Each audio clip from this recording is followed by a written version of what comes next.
Hai, berjumpa lagi dengan saya Bagus Fibrianto dari Sistem Informasi ITS. Kali ini saya masih membahas tentang Administering SQL Server 2012 Jumpstart. Ya, kali ini saya sudah sampai di modul kelima, yaitu tentang Security Implementation. Nah, di modul ini kita akan mempelajari bagaimana menerapkan fitur-fitur keamanan yang dimiliki SQL Server pada server kita. Nah, langsung saja kita lihat ada 3 topik yang akan kita bahas, yaitu tentang server login and server level roles, kemudian database users and database level roles, kemudian yang terakhir implementing permission. Oke, langsung saja kita ke topik yang pertama. Sebelum kita ke topik yang pertama, ada yang perlu diperhatikan, yaitu tentang layer dari SQL Server Security. Jadi di SQL Server Security itu terdapat berbagai layer, ya, berbagai lapisan, mulai dari server atau instance, kemudian database, kemudian sampai ke skema, sampai yang terkecil yaitu tentang objek. Nah, di sini nanti kita akan banyak membahas tentang user login, kemudian roles, kemudian permission, kemudian ada juga application rules. Nah, jadi beberapa istilah ini akan kita bahas di demo yang akan kita lakukan berikutnya. Oke, mungkin dan ini nanti akan saya ulangi. Penjelasan tentang layer ini akan saya ulangi setiap kali kita berpindah ke topik berikutnya. Oke, topik yang pertama adalah server login and server level roles. Jika dilihat dari nama topiknya, maka pada topik ini kita akan membahas bagaimana menerapkan security pada level instance. Oke, langsung saja kita ke demonya agar bisa lebih mudah. Oke. Nah, di sini saya sudah membuka sebuah instance, yaitu instance yang namanya special ini. Nah, kemudian pada instance ini terdapat folder security. Nah, di security ada beberapa folder lagi. Nah, di sini ada login dan server roles. Oke, login ini yang dimaksud adalah user. Jadi dia menyimpan user-user apa saja yang dimiliki oleh special ini, oleh server ini. Nah, di roles ini adalah apa saja roles yang dimiliki oleh server ini. Oke, langsung saja kita agar lebih mudah kita coba untuk menambahkan server roles. Oke, nah di server roles ini kita akan membuat sebuah roles atau istilahnya fungsi. Jadi roles ini adalah menjelaskan fungsi apa saja yang bisa dilakukan oleh sebuah atau beberapa user yang dimiliki oleh server. Kita coba aja, dan namanya adalah example. Nah, di secureable ini kita bisa menentukan apa saja sih yang bisa dilakukan oleh user yang tergabung dalam role ini. Nah, di sini kita bisa memilih kontrol kita atau permission kita terhadap endpoint, terhadap login, terhadap server ataupun yang lainnya. Ada availability group atau server role. Nah, jadi di secureable ini kita bisa menentukan permission yang didapat oleh roles yang akan kita buat.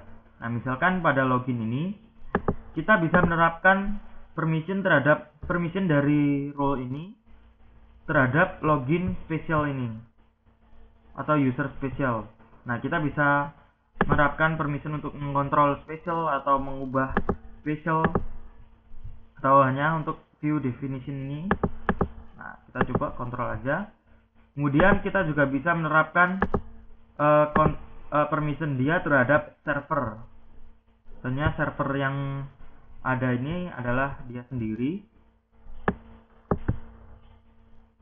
Oke, di sini ada banyak sekali permission, misalkan create any database atau alter any database, alter any login.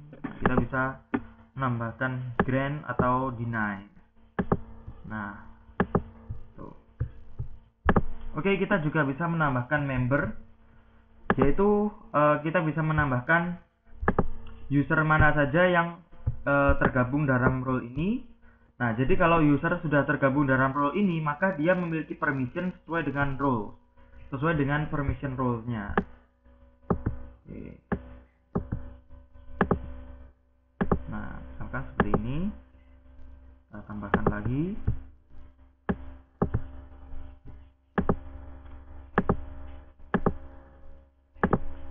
Oke. Nah, kemudian membership ini juga dia termasuk dalam member roles apa. Jadi kita bisa menggabungkan dua roles jadi satu dalam sebuah member.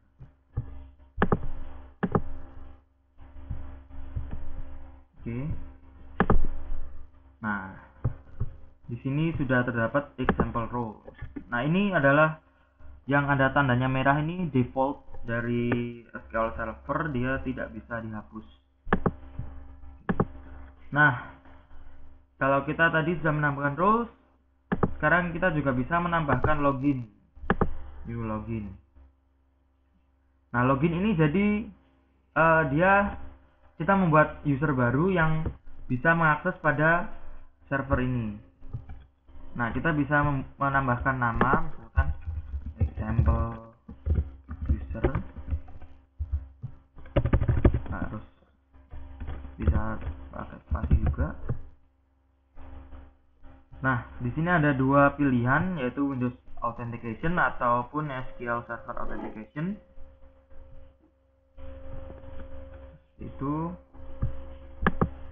Nah, kemudian kita juga bisa memberikan roles pada user yang kita buat. Misalkan kita tambahkan example roles tadi. Nah, itu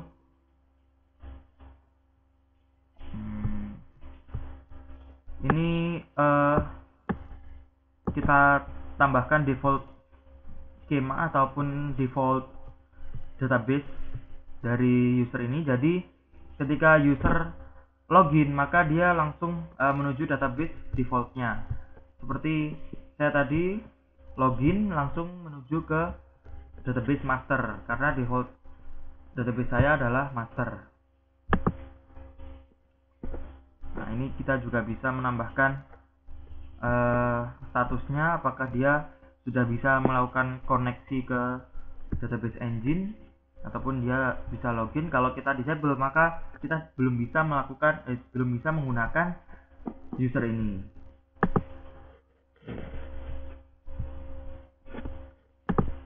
Tambahkan saja. Oh, ya, ini salahnya adalah kalau kita menggunakan Windows Authentication, maka user kita juga harus user Windows.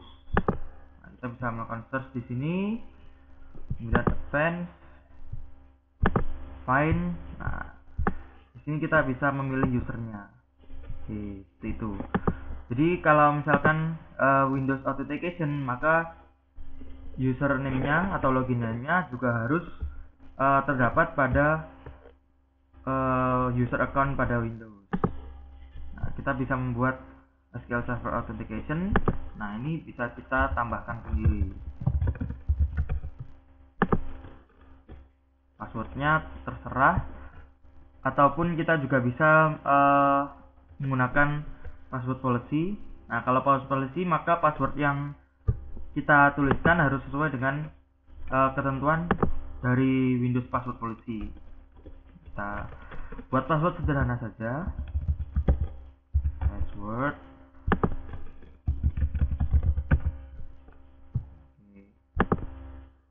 Nah, seperti itu. Nah, di sini sudah terdapat example user. Nah, selain menggunakan GUI, kita juga bisa menggunakan query untuk membuat user baru. Nah, misalkan seperti ini, get login. Oke. Nah, ini kita bisa menentukan default database-nya. Jadi kalau misalkan saya login sebagai Bagus ini, saat saya login maka yang tampil di SQL Server saya yang di database yang dituju adalah MarketDev. Nah, kalau misalkan saya login menggunakan Fibri ini, maka ketika saya login saya langsung menuju ke database master. Nah, kita juga bisa melakukan drop pada login yang kita buat. Caranya adalah menggunakan perintah drop login, kemudian nama loginnya. Nah, kemudian kita juga bisa menambahkan check policy atau check expiration. Jadi di sini check policy itu jika dia aktif maka password kita akan dicek apakah sesuai dengan Windows password policy. Kalau expiration-nya aktif maka password harus diganti juga secara periodik sesuai dengan Windows password policy juga. Nah, kenapa ini langsung berhasil? Karena Windows saya tidak mendukung Windows password policy, karena ini merupakan versi Windows 8 single language, dimana dia tidak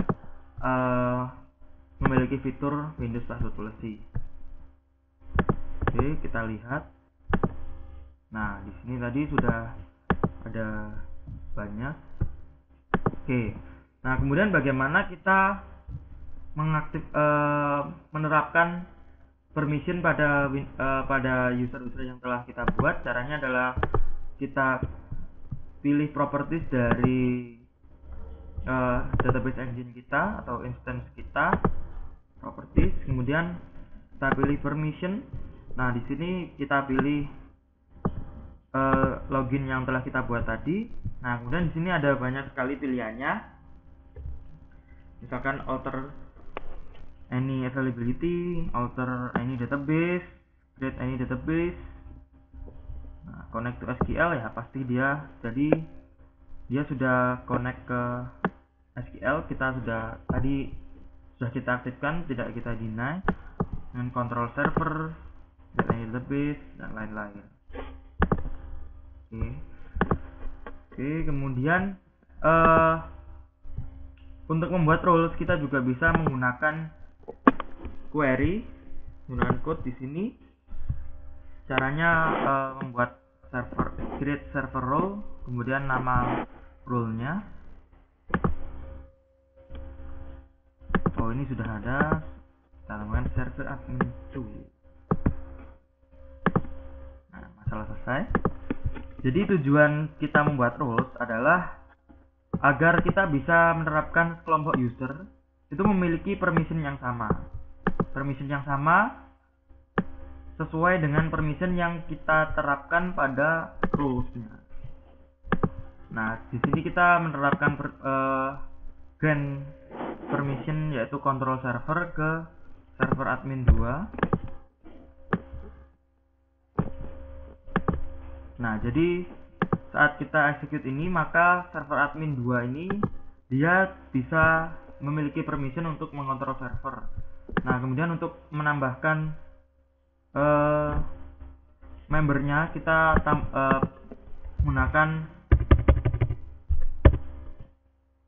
menggunakan syntax alter server roles, kemudian server admin, nama server adminnya, nama role-nya, kemudian add member, dan kita tambahkan member-member atau login yang ada.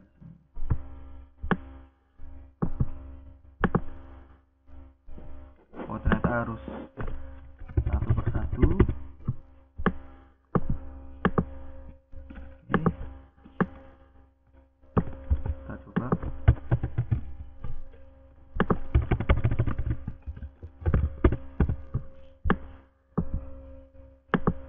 Ya, harus satu persatu. Nah, bisa dilihat di sini sudah terdapat server admin 2. Kita lihat properties. Nah, membernya sudah terdapat, yaitu setelah kita tambahkan Bagus dan Anto. Dan general, nah dia kita memiliki permission yaitu untuk kontrol. Nah, ini kontrol server. Oke. Nah, selain kita membuat roles kemudian menetapkan permissionnya, kita juga bisa menetapkan permission pada salah satu user saja, seperti yang kita gunakan menggunakan GUI, yaitu kita gunakan properties dari database engine kita. Kita juga bisa menggunakan code seperti ini, create any database to user boy. Oke, kemudian create server role to user. Nah, seperti ini. Nah, jadi seperti itu kita bisa menambahkan user apa saja yang bisa login ke server ini. Kita juga bisa menambahkan permissionnya, kita juga bisa menambahkan roles dan menambahkan member ke roles tersebut, sehingga member-member dalam roles tersebut bisa memiliki permission yang sama dengan rolesnya. Oke, cukup sekian untuk topik yang pertama. Kita akan berpindah ke topik berikutnya. Oke, kita sudah sampai di topik yang kedua, yaitu tentang database user and database level roles. Nah, jadi pada topik kali ini kita akan mempelajari roles atau database user, security layer pada database scope. Nah, bisa kita lihat bahwa di sini scope dari security semakin mengecil, mulai dari server, kemudian database, skema, bahkan sampai objek. Nah, perlu diketahui juga bahwa ketika kita sudah membuat user atau menetapkan permission pada tingkat server, pada scope server, maka user tersebut tidak bisa semerta-merta mengakses database scope. Jadi untuk mengakses database, kita harus membuat kembali, untuk membuat user lagi, kita harus menerapkan permission lagi pada database scope. Demikian juga pada skema scope. Nah, kita juga harus menetapkan user dan permission pada setiap layer ini.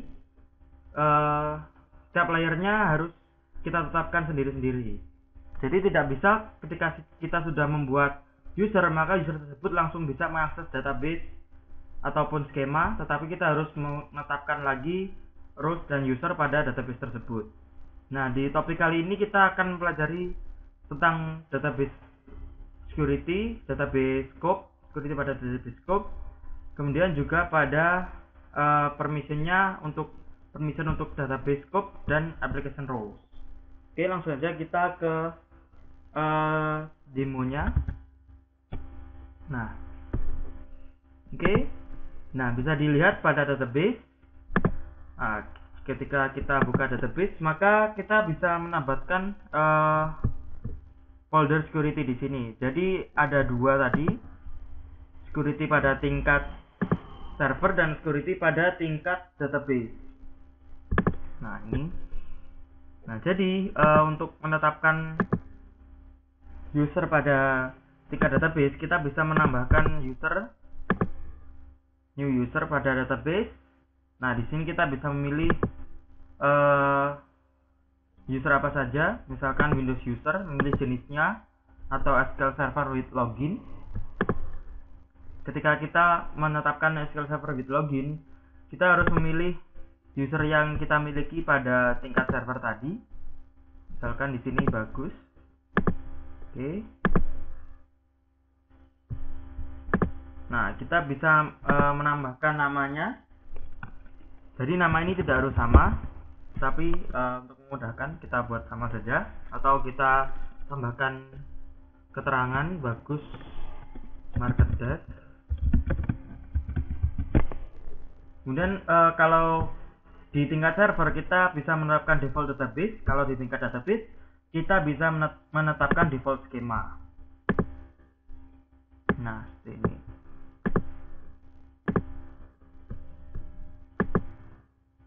Nah, jadi kita juga bisa menetapkan skema apa saja yang dimiliki oleh user yang akan kita buat.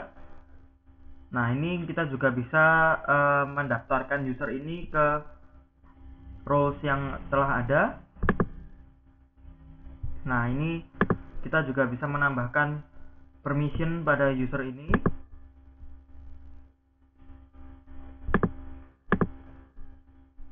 Nah, kita bisa lihat menambahkan apa saja. Nah, misalkan database, kita bisa menambahkan permissionnya, misalkan kontrol.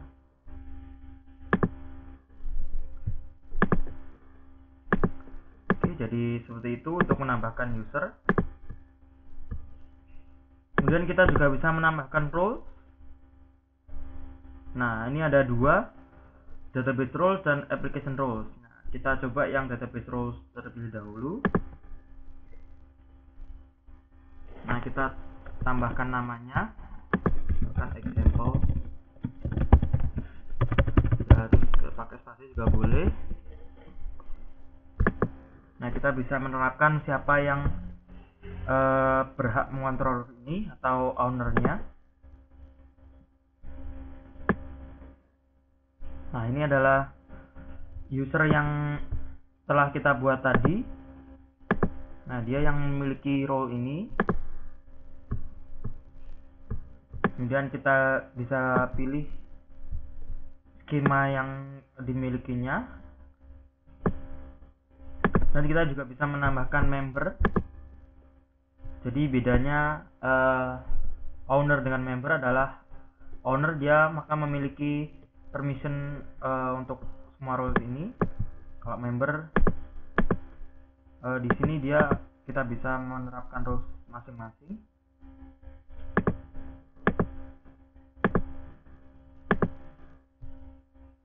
Nah, kita bisa menambahkan.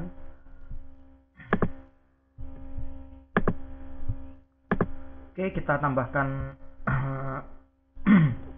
permissionnya atau scribble-nya.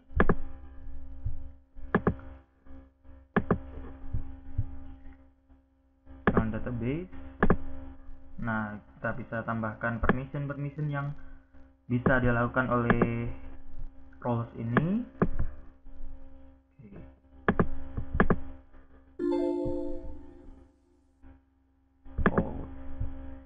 Kita ada bisa menambahkan public.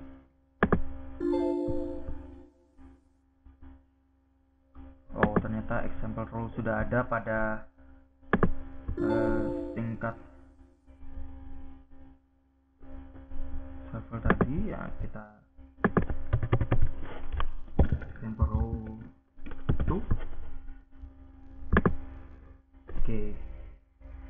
Nah, jadi seperti itu, gampang sekali. Jadi setelah kita menerapkan user dan roles pada database, maka user yang telah kita terapkan di sini dia langsung bisa mengakses database ini.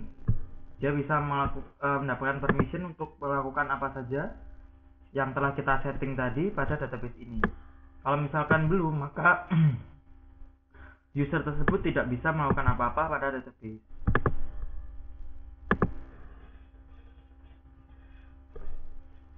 Nah, ini bisa kita lihat sudah ada. Jadi seperti itu. Nah, kemudian yang kedua adalah application role. Jadi apa sih application roles itu? Jadi application roles adalah sebuah identitas yang akan digunakan oleh aplikasi untuk mengakses database tertentu. Nah, database yang kita terapkan ini, jadi contohnya adalah seperti Microsoft Excel ini, dia bisa membuat koneksi ke database kita, ke database engine. Nah, ketika dia melakukan koneksi, maka ketika dia berhasil login, maka dia bisa mengakses data-data yang ada di database. Tapi untuk mengaksesnya dia harus login dulu sesuai dengan user login yang atau role yang telah kita tetapkan di sini. Akan tambahkan Excel.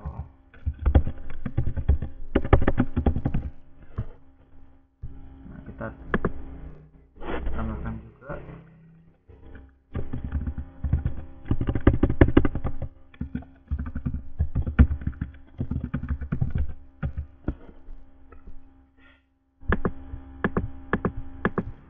Kita setting ke semua skema.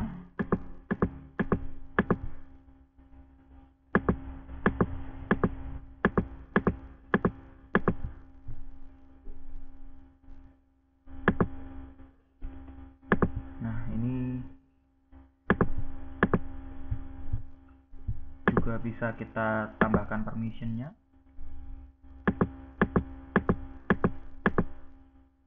Seperti itu.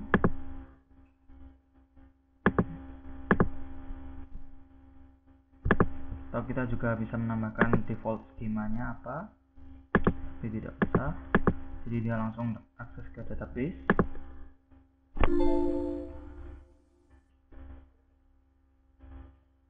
Oke, ternyata skema di BO tidak bisa.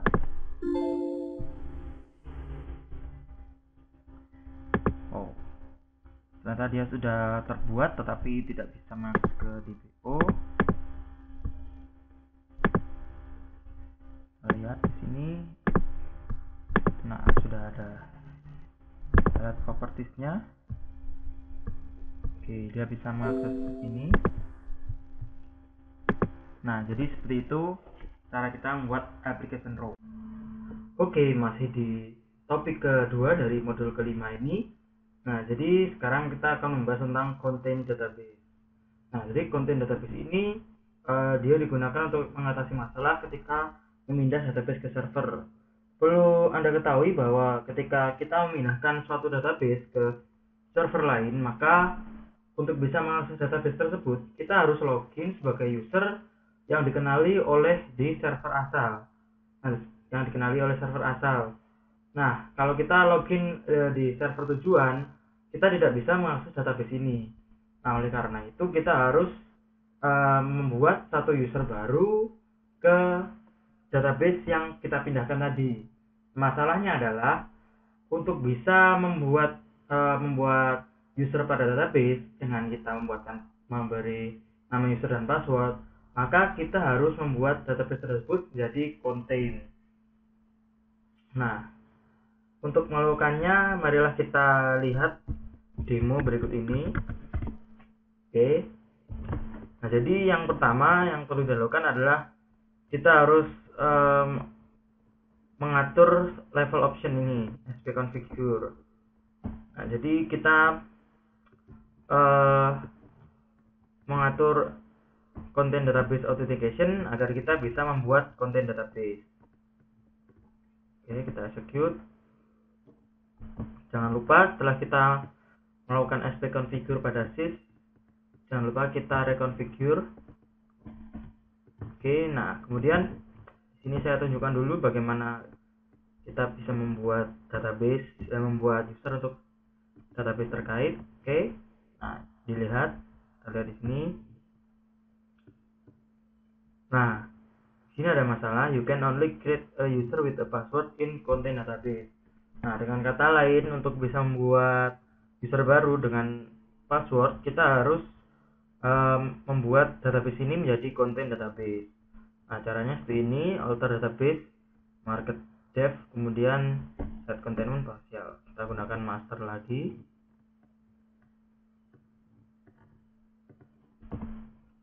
Oke, kita ubah kontennya. Oke, nah di sini kita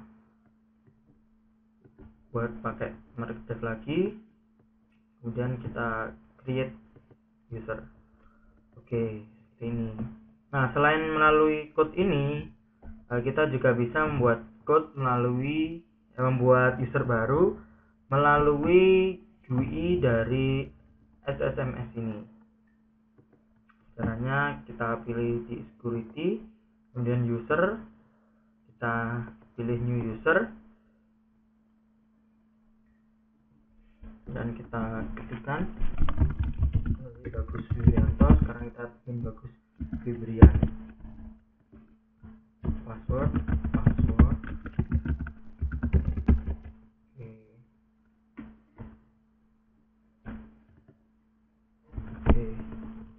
Nah, sekarang kita akan coba bagaimana caranya kita connect ke database tersebut dengan menggunakan user yang telah kita buat sebelumnya.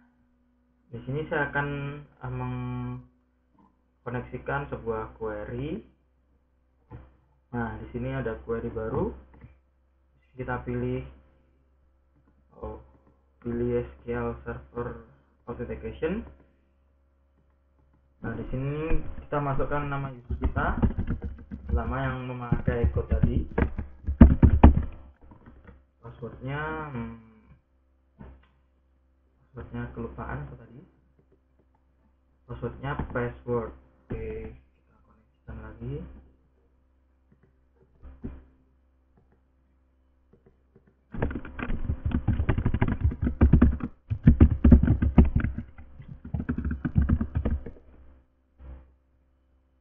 Nah, kita klik option, kemudian di sini kita masukkan nama database-nya. Kita klik connect. Nah, maka di sini dia akan terlihat bahwa dia akan terkoneksi sebagai Bagus Fibrianto dengan instannya 58. Ini juga terlihat. Tadi kita connect sebagai spesial. Nah, sekarang kita lihat bagaimana connect menggunakan Bagus Fibrian, apakah bisa. Kita hapus TO-nya, passwordnya sama, option, lalu dev. Oke, bisa. Nah, seperti itu. Jadi seperti itu cara kita connect, cara kita membuat user baru pada database, pada salah satu database secara spesifik agar dia bisa kita pindah-pindahkan dan kita bisa mengaksesnya. Oke, itu dari topik kedua. Kita lanjut ke topik berikutnya. Oke, sekarang kita sudah ada di topik ketiga, yaitu tentang implementing permission.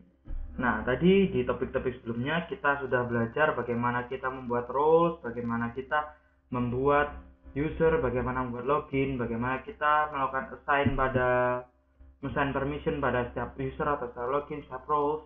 Nah, sekarang pada topik kali ini kita akan belajar bagaimana kita melakukan manajemen, melakukan mengelola pada permission yang bisa kita assign pada roles. Nah, pada topik kali ini kita akan banyak membicarakan tentang roles dan user dan juga permission. Nah, setelah kita pelajari tadi, di SQL ini ada dua macam permission, yaitu object permission dan code and module permission. Nah, di object permission di sini ada alter, control, select, insert, update, delete atau CRUD. Kemudian ada view definition juga. Di code and module di sini kita bisa alter, control, kemudian yang beda adalah execute. Lalu ada view definition. Jadi di object permission ini adalah perizinan untuk melakukan sesuatu pada database object, ya, seperti database, kemudian ada table. Nah, kalau di code and module di sini kita bisa melakukan kontrol pada seperti store procedure. Nah, di SQL ini, SQL Server ini akan ada banyak user yang terkoneksi pada database kita. Nah, tujuan dari topik ini adalah bagaimana supaya mudah kita untuk memanajemen user itu, untuk manajemen permission yang kita assign pada setiap user. Nah, kalau setiap user kita assign pada permission untuk mengontrol objek atau code tertentu, maka itu agak menyulitkan karena kita harus assign satu persatu, dan kalau nanti ada perubahan kebijakan, misalkan user tersebut tidak boleh melakukan kontrol pada salah satu database, maka kita harus mengubahnya. Kita harus mengubah pada user tersebut. Nah, untuk lebih mempermudah, di sini ada sebuah arsitektur, yaitu kita menggunakan roles. Jadi gunanya roles adalah kita akan assign roles, assign permission pada setiap roles. Nah, kemudian roles tersebut memiliki permission yang tetap, tetapi kita bisa mengganti-ganti member dari roles tersebut. Jadi kalau ada user baru yang ingin memiliki permission seperti ingin memiliki permission tertentu pada database object, maka kita tinggal assign user tersebut pada sebuah roles yang memiliki permission tersebut. Kalau kita ingin mengeluarkan sebuah user atau kita ingin mencabut izin user untuk mengontrol sebuah database object, kita tinggal mengeluarkannya dari roles tersebut.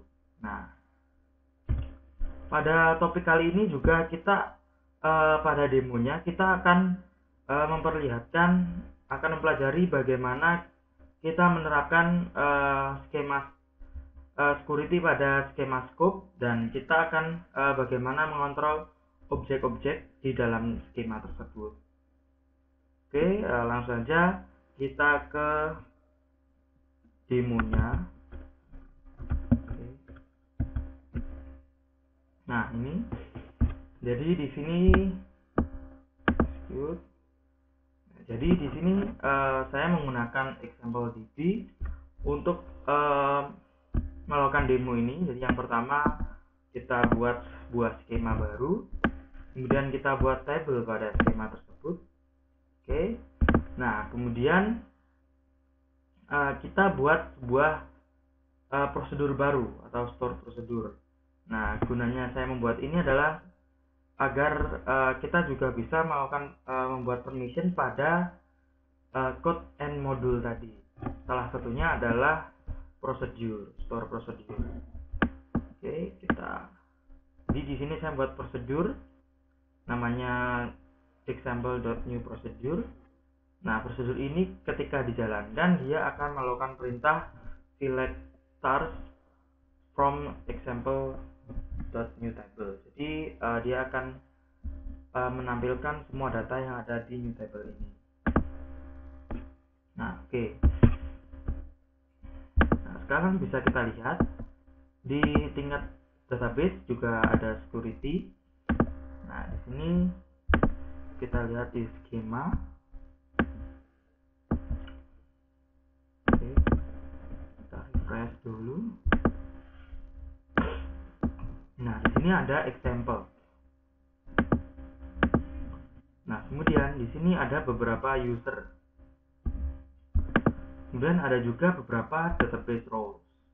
Nah, nanti kita akan melakukan assign pada salah satu roles ini ke skema ini agar dia bisa mendapat permission untuk melakukan kontrol pada skema yang kita buat. Caranya kita klik properties pada skema, kemudian kita pilih permissionnya. Nah, di sini kita bisa memasukkan user ataupun roles untuk melakukan kontrol pada skema ini. Nah, sesuai dengan arsitektur yang tadi, maka kita akan melakukan roles. Misalkan saja di sini kita admin, oke. Nah, di sini kita akan memberikan grant permission pada roles admin ini, yaitu tadi kita sudah membuat store procedure, maka kita harus memberi grant untuk execute pada store procedure, kemudian juga untuk insert. Nah, tadi store procedure-nya adalah select, maka kita juga harus memberikan grant untuk select. Oke. Nah, dengan demikian admin ini akan memiliki kontrol pada skema example.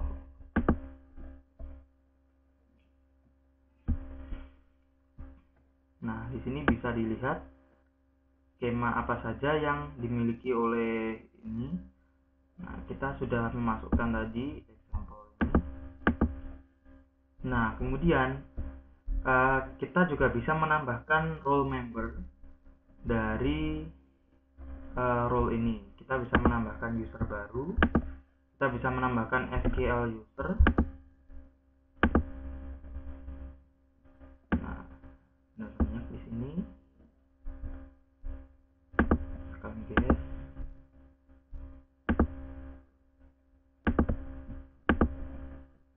Oke.